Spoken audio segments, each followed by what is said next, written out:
Hola, ¿cómo están? Otra vez, muy buenas noches. De verdad, muchas gracias por acompañarnos en este que es su programa contra el COVID-19. Por supuesto, Televisa te acompaña. Recuerde que estamos en vivo a través de las redes sociales, a través de Facebook, YouTube y Twitter. Usted es el que hace las preguntas, usted hace los comentarios, usted hace el programa. Nosotros simplemente somos el medio, el vínculo entre ustedes y las autoridades, los científicos, los expertos, los médicos y por supuesto quien tiene que responder. Nosotros simplemente somos el vínculo entre usted y la autoridad o los científicos. No haga caso a estas cosas que de repente salen en redes sociales que no tienen sustento y que nada más confunden. Por eso es importante siempre preguntar a quien tiene toda la información y en este caso son los científicos, los médicos y la autoridad. Bueno, la Secretaría de Salud informó que ya son cada vez más las entidades con más de 500 casos confirmados de COVID-19 en México. Además, en esta epidemia continúa la proyección de 8,000 muertes. 8,000 muertes se tienen proyectadas. El subsecretario de Salud, Hugo López-Gatell, recalcó que el punto medio de la epidemia, de acuerdo a las predicciones matemáticas, podría ocurrir el 6 de mayo, o sea, pasado mañana, y 15 días después se podría llegar a tener 1,800 personas en terapia intensiva. 15 días después. Insistió en quedarse en casa, es bien importante, ya que nos encontramos en la etapa más crítica. Estamos efectivamente en la fase crítica, la fase más alta de la transmisión, en donde estamos teniendo una cantidad muy grande de casos nuevos todos los días. Los casos nuevos que documentamos hoy se originaron en contagios de la semana pasada, porque el periodo de incubación de este virus es de, en promedio, 7 días. La movilidad que veamos hoy se va a presentar como casos de la siguiente semana. Entonces, todo lo que hagamos hoy es para beneficiar a lo que ocurra mañana, pasado mañana, dentro de una semana. Muy importante lo que nos dijo hoy el subsecretario. En México ya suman 2,271 muertos por COVID-19.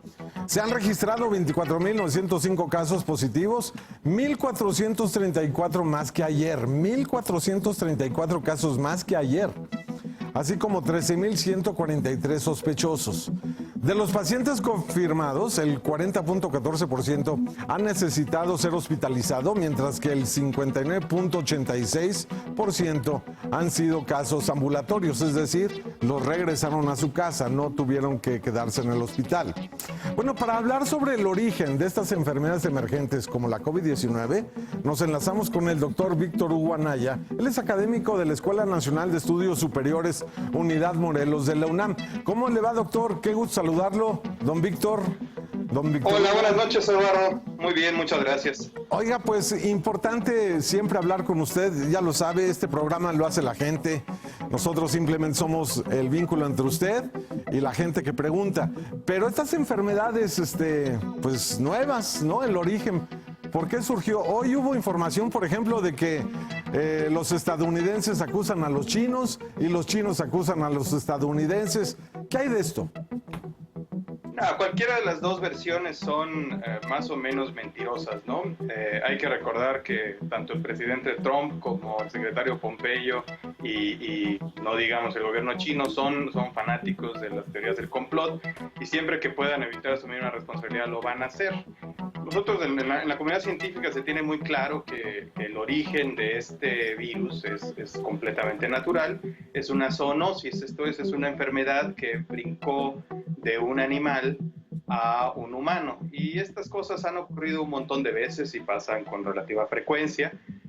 No es de extrañar realmente, ¿no? En la medida en la que tenemos cercanía con los mismos animales domésticos o los animales que utilizamos para consumo, pues esto nos puede ocurrir. Caso concreto, la pandemia del año 2009 de H1N1 influenza, y este caso concreto que, bueno, fue con animales silvestres. En la medida que invadimos otros ambientes y otros espacios que no son en donde normalmente estábamos, pues entramos en contacto con virus, bacterias, patógenos que no son con aquellos con los que normalmente nos encontraríamos. En este caso concreto tenemos bastante claro que el origen muy probablemente fue un murciélago y o sea, de ahí saltó al humano probablemente a través de los mercados de comida en Wuhan, China. Y esto significa que podemos encontrarnos con otras enfermedades igual de nocivas como esta que estamos padeciendo, que nos mantiene al mundo entero en una situación que no se veía tanto en cuestión salud como en cuestión económica desde 1930 o antes. Pues sí, digamos, al menos a nivel teórico es perfectamente posible que pueda volver a ocurrir. Ojalá no tengamos las afectaciones tanto a nivel de salud como a nivel económico, pero sí, digamos, nos pasó hace 11 años, ¿no? Con H1N1, no fue tan grave como en esta ocasión, pero nos ocurrió, ¿no? Y hay varias enfermedades que han brincado también de animales a humanos, ¿no?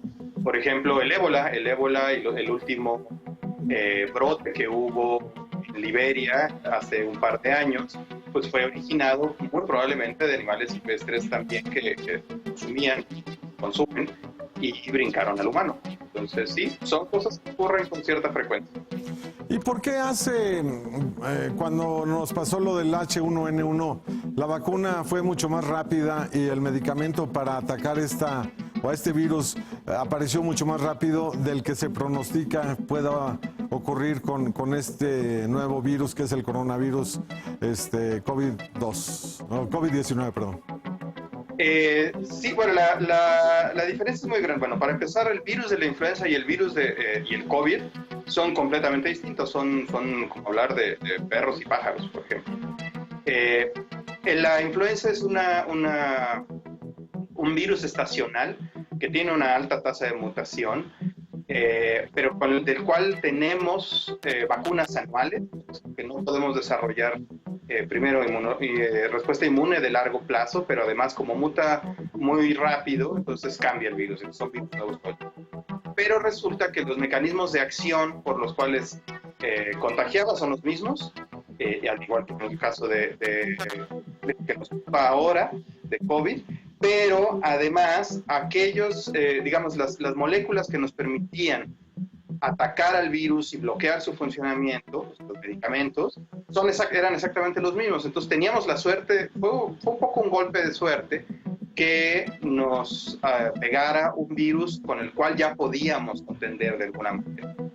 Ahora, puede fácilmente desarrollarse en algún momento una variante de influenza que sea resistente a los antibióticos que están utilizando, pero no han alcanzado de cuando en cuando se pueden encontrar estos reportes. Si uno entra en las bases de datos de influenza, la CDC en Estados Unidos tiene una muy completa, puede encontrar virus que son resistentes a los medicamentos. Lo malo ahora fue que nos tocó la de malas, de que no tenemos vacuna contra COVID propiamente, por eso SARS y COVID andan por el mundo, han estado en Asia y en Arabia durante algunos años, pero no tenemos una vacuna preventiva contra ellos y no tenemos un tratamiento específico contra ellos. Es básicamente por eso un poco de mala suerte. Ahora, doctor, en el sentido de lo que se está presentando con el COVID-19 y con todo esto que se nos ha dicho a lo largo de todos estos últimos meses, el hecho de que, por ejemplo, en España ya se haya abierto el tema del confinamiento, de que la gente ya haya podido salir a la calle, ¿eso no va a provocar que este maldito virus vuelva a atacar, como pronostican que en noviembre viene una segunda oleada? Pues esperemos que no. Un poco la apuesta es, hay razones para abrir. La gente lleva 70 y tantos días en sus casas y ya no es posible mantener esa situación mucho más. Ya hay un número de enfermos tal que supongo yo están apostando por la inmunidad de rebaño. Esto es, el número de enfermos ya es tal que se ha desarrollado inmunidad y entonces ellos protegen básicamente a todo el resto de la población. Y están esperando también a que puedan mantener esta curva aplanada durante un poco más de tiempo, pero ya no, digamos, de una manera mucho más dosificada. En España no están funcionando todas las actividades aún, las universidades, hasta donde entiendo, no han abierto, por ejemplo. Hay algunas actividades que se pueden hacer, pero no es todo, ¿no? Y sí, el riesgo de que, uno, la inmunidad que se alcance no sea de largo plazo, pues es algo que seguimos investigando. Todavía no sabemos si una vez que nos dio la primera vez, no nos vuelve a dar nunca. Ojalá que sí, pareciera que sí, pero no estamos completamente seguros. Y si eso es así, bueno, pues ya la gente que se enfermó no le va a volver a dar. Ahora, si llega una segunda ola de contagios, que además se junte con influenza en octubre, noviembre, que es cuando nos toca en el hemisferio norte, pues podemos esperar un escenario más o menos fuerte en algunos países. Ojalá que no sea así y bueno, me imagino yo que las autoridades nacionales están tomando esto en cuenta para la prevención. Nos están preguntando aquí si esta enfermedad tiene detrás intereses económicos. No en cuanto a su creación, ¿no? O sea, no le inventó nadie para vender un medicamento que todavía no existe, ni una vacuna que todavía no existe. Hay intereses económicos en términos de que afecta a la economía y que todos tenemos interés en que la economía remonte. Y bueno, en principio, si se siguiera la tradición de la venta de medicamentos y vacunas, pues ahí podría haber un interés. Pero en realidad, tanto la ONU como la Organización Mundial de la Salud están abogando porque la vacuna y el medicamento sea o de muy bajo costo o se distribuya abiertamente. Entonces, no creo yo que sea un asunto meramente económico por lo que está ocurriendo. Ahora, también nos están preguntando, doctor, si lo que surgió en días pasados en Estados Unidos de que este medicamento para combatir, por ejemplo, la malaria, sí está dando resultados efectivos contra el COVID-19 y también el tema del plasma. ¿Esto funciona?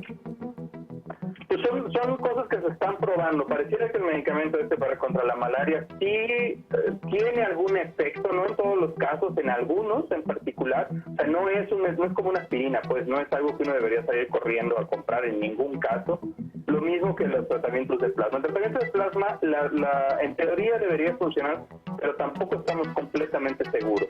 Y el asunto del plasma pues tiene que ver con la inmunidad. Si le saca uno plasma, que es un derivado sanguíneo, a un paciente que ya se enfermó y ya se curó y entonces por lo tanto desarrolló anticuerpos, entonces los anticuerpos se le podrían transferir a otra persona, esa es la lógica detrás.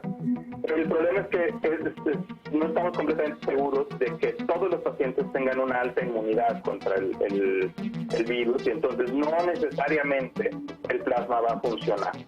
Es muy pronto, tenemos que seguir probando cosas y todavía sabemos muy poco sobre el virus y ese es uno de los grandes problemas. 3 meses o 4 meses para los humanos es un montón de tiempo, sobre todo en los términos en los que estamos viviendo esta pandemia, pero en términos de investigación científica es muy poquito tiempo, todavía hay muchas cosas que no sabemos cómo funcionan. Doctor Víctor Hugo Anaya, de verdad no sabe cómo le aprecio que nos haya tomado la llamada y que haya respondido a las preguntas que nos hace el auditorio a través de las redes sociales y por supuesto a través de la señal de Foro TV. Le mando un abrazo y por supuesto, si nos permite, pues estaremos en contacto con usted para que nos aclare muchas cosas que la gente y su servidor tenemos presente. Muchas gracias. Muchas gracias a ustedes y con todo gusto, Eduardo. Hasta luego. Hasta luego, doctor. Muchísimas gracias. Bueno, a partir de este lunes inició la aplicación del Plan DN3 de la Secretaría de la Defensa Nacional y el Plan Marina para reforzar la estrategia contra la epidemia del COVID-19 en el país. Esta mañana el presidente de la República, Andrés Manuel López Obrador, afirmó que el sector salud no está rebasado. Indicó que las autoridades sanitarias cuentan con lo necesario para atender a los enfermos y además se va a aumentar la capacidad de respuesta. En una primera etapa, los esfuerzos estarán enfocados en las entidades en las que hay el mayor número de infectados, que son, por ejemplo, el Estado de México, Quintana Roo, Tabasco, aquí en la Ciudad de México, Sinaloa y Baja California. El presidente de la República aseguró que ya se ve la luz al final del túnel y consideró que la Jornada Nacional de Sana Distancia será nada más durante el mes de mayo. El secretario de la Defensa Nacional, Luis Crescencio Sandoval, explicó que ya se habilitan 117 instalaciones sanitarias y unidades para atender casos del COVID-19 en el Valle de México, en Sinaloa, en Tabasco, en Quintana Roo y en Baja California. En una primera etapa se pondrán en operación 30 instalaciones militares del INSABI para atender emergencias en esas entidades. Con la habilitación de estos espacios se tendrán 574 camas para hospitalización, de las cuales 200 ya están ocupadas. Aquí en la Ciudad de México ya pueden entrar en operación 12 instalaciones médicas y 4 unidades de reconversión.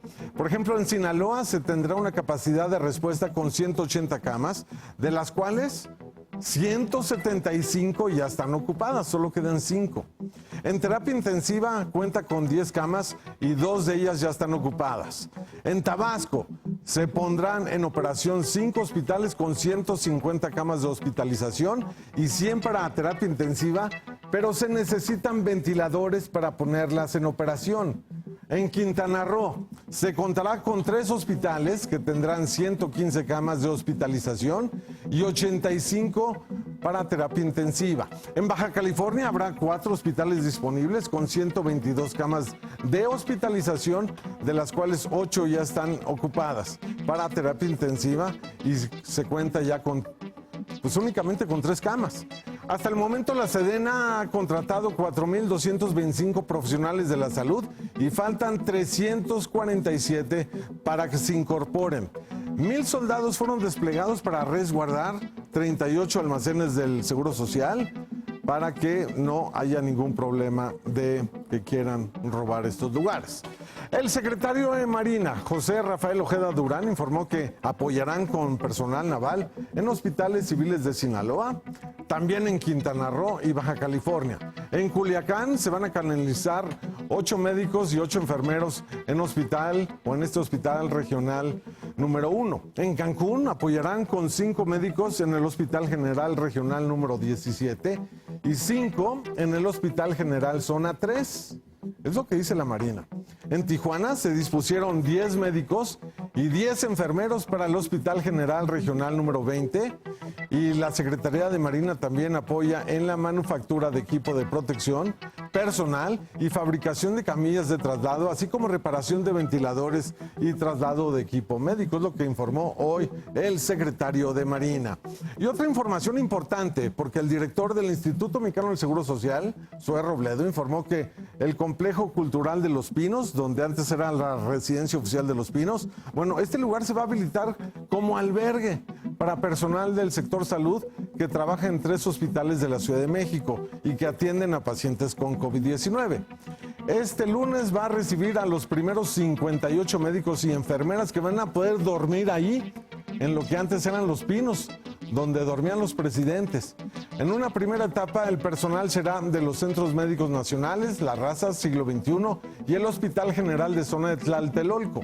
Para el hospedaje de los médicos y enfermeras, se habilitaron 4 espacios, entre los que destacan la Casa Miguel Alemán de Los Pinos e inmuebles que pertenecían al Estado Mayor Presidencial.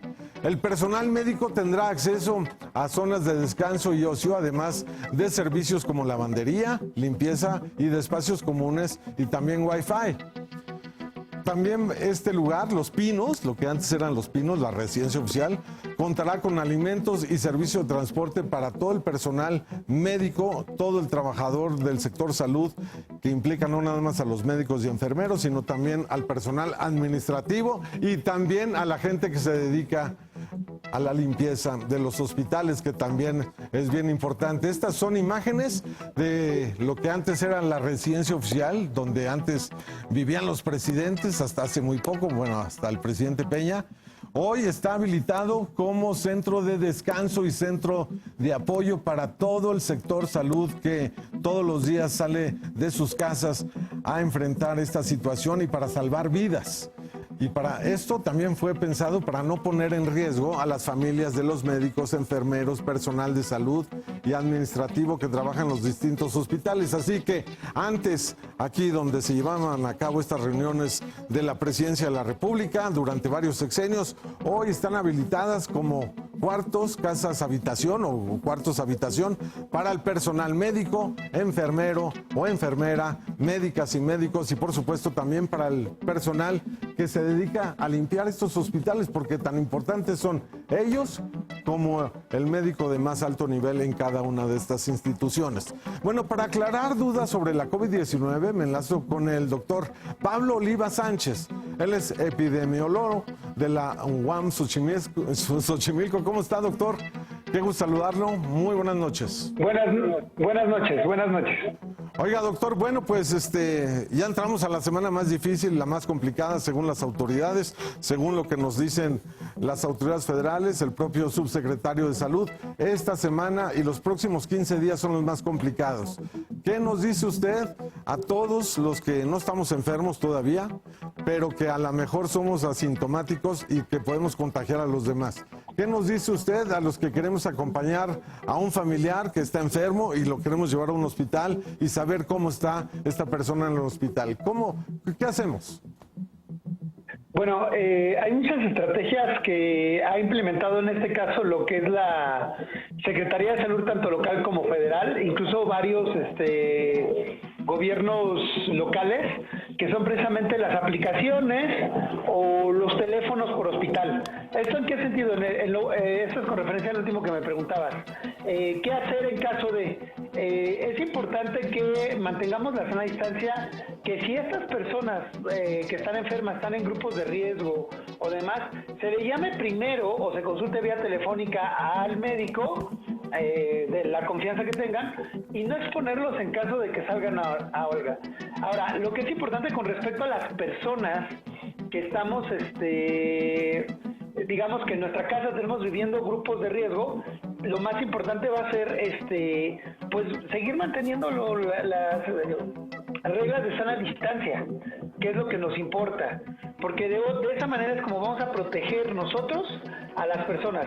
Si hemos estado asintomáticos nosotros, utilizar cubrebocas, tratar de utilizar transporte público y sobre todo, llegando a casa, tener medidas higiénicas de control en términos de si estuvimos expuestos o no en la calle. Por ejemplo, las personas que estuvieron en el Hospital de las Américas en Ecatepec el fin de semana pasado y desde el viernes pasado, ¿esas personas corren grave riesgo en ese momento de ser contagiadas o de haber sido contagiadas? Pues mira, hay una probabilidad de que si estuvieron dentro de esta zona, dentro del hospital, dentro de las salas COVID, suponiendo que hayan tenido algún contacto directo dentro de las áreas COVID en el hospital, porque bueno, al final se vio que entraron a instalaciones hospitalarias, pues sí tendrían que resguardarse debido a que pueden llegar a ser portadoras asintomáticas. ¿De qué va a depender? Primero, de dos cosas. La presentación de los síntomas, dado que te infectes, se puede presentar entre el quinto y el séptimo día. Hay gente que puede presentar el síntoma de inmediato. Sin embargo, no hay que esperar ese tiempo, desde que te dé inmediato hasta el quinto y el séptimo día. Ahora bien, puede ser que sean personas asintomáticas, que tengan el virus y dada que tienen una edad y un sistema inmunitario eficiente, pues no presentar nada. En ese sentido sería bueno que ella se resguardara. Aquí nos está preguntando, doctor Pepe Pérez, a través de Facebook, ¿la gente con hipotiroidismo es peculiarmente vulnerable al contagio? Pues mira, realmente no es que esté dentro de los grupos de riesgo que se hayan visto en los estudios epidemiológicos actuales. Sin embargo, y como lo ha dicho tanto la Dirección General de Epidemiología, el subsecretario de Salud, la Organización Mundial de la Salud, si tú tienes alguna comorbilidad, resguárdate, porque lo básico es no, digamos, como es una enfermedad que estamos conociendo, no sabemos si la interacción con un hipotiroideo que al final tiene un problema hormonal diferente y que puede generar un cambio también incluso en su sistema inmunológico, pues se juegue por estar o no estar, ¿no? Si tienes ese factor, mejor resguárdate. Aquí Quintila Molinero, ¿los ojos rojos y el dolor de cabeza son síntomas de COVID? Ella nos pregunta a través de Facebook. En ese sentido, yo creo que hay que recordar los síntomas básicos, ¿no? Sobre todo la fiebre. La fiebre es el síntoma cardinal. Tener fiebre por arriba de 38 grados de temperatura, más cualquiera de los síntomas agregados, sobre todo tos, es lo más importante. Esos son los síntomas cardinales. Lo que se prefiere es que volvemos a lo mismo, llames a tu médico de confianza y decirle que... Ahora, lo importante es que si tienes algún síntoma, sobre todo fiebre, tos o dificultad para respirar, que son los síntomas cardinales para hacer caso sospechoso, le hables directamente a tu médico o utilices estas plataformas. Recuerda que cada estado ha puesto a tu disposición una línea de contacto para que te orienten de manera médica. Esto es importante lo que nos señala, doctor, y es una pregunta recurrente. Estos 3 síntomas, falta de aire para respirar o sentir esa sensación, pues, dolor de cabeza y fiebre, ¿aparecen al mismo tiempo? ¿O puede ser nada más una y luego desaparece y aparece la otra? ¿Cómo es? Realmente es gradual, o sea, te pueden aparecer al mismo tiempo, gradualmente, o simplemente puedes empezar con uno y pasa el tiempo. El síntoma principal es fiebre y tos. Esos son los que por los cuales la gente debe de guiarse. Fiebre por arriba de 38 cuantificada. Hay gente que dice que tiene temperatura, pero el decir que tiene temperatura, pues bueno, en realidad es que todos tenemos temperatura. El punto es que la gente tenga un termómetro y que verifique que tenga fiebre. Y en ese momento no esperarse y contactar a su médico de confianza o llamar a uno de estos teléfonos que he comentado. Laura María, si necesito atención hospitalaria por otro motivo, ¿cómo me protejo ante el contagio? Volvemos a lo mismo. Hay que recordar que la Secretaría de Salud Federal sacó una aplicación que se llama COVID-19 y ahí parte de lo que te pueden decir es orientarte hacia qué hospital te toca primero con respecto a tu atención. Lo que sería importante es que utilices ese mecanismo, y si tienes, otra cuestión que no sea necesariamente COVID, te comuniques precisamente al mismo directorio que viene en esa aplicación y le preguntes dónde te pueden atender. Acuérdate que no todos los hospitales han sido COVID. Entonces hay hospitales que son los no COVID, que en este sentido están, como abiertos a la atención hospitalaria y otras patologías que no se deben de desatender. Llámese el caso, por ejemplo, de embarazos, de personas con diabetes, pero que realmente tengan una emergencia. Si tienes acceso a un médico particular, habla con tu médico y dile cuál es la mejor manera en que te dé una orientación en este sentido. Esta pregunta también es muy importante, Jorge Montel. ¿Cuándo se puede dar de alta a un paciente y cuáles son los criterios? Bueno, si es un individuo que fue caso sospechoso y que se le mandó al aislamiento, que haya pasado los 14 días obligatorios del primer día que él haya referido tener el síntoma. Es decir, el primer día que tuvo el síntoma, pasando los 14 días, es el 15º día. Puede tomar la situación de no salir siempre y cuando ya no presente síntomas. Ahora, con respecto a los casos hospitalizados, dependerá mucho de la evolución clínica que cada paciente recurra. O sea, de la inmunidad de cada paciente, pues. Pero los casos comunitarios, que son casos sospechosos, que ahorita se le está solicitando que se resguarden, tiene que ser hasta 14 días y sin presencia de ninguno de los síntomas. Importantemente, ya que haya dejado de tener estos síntomas y que han pasado los 14 días, es el día 15, se comunique con un médico para que verifique este seguimiento. Doctor Pablo Oliva Sánchez de la UAM Xochimilco, muchísimas gracias. De nada. Gracias y ojalá nos permita estar en contacto con usted varias veces porque vaya que hay dudas de la gente. Y bueno, pues hasta aquí este programa, de verdad muchísimas gracias. Soy Eduardo Salazar. No se vaya porque ahora viene como todos los días en Hora 21 el señor Julio Patán. Pásela bien y muy buenas noches. Gran Julio.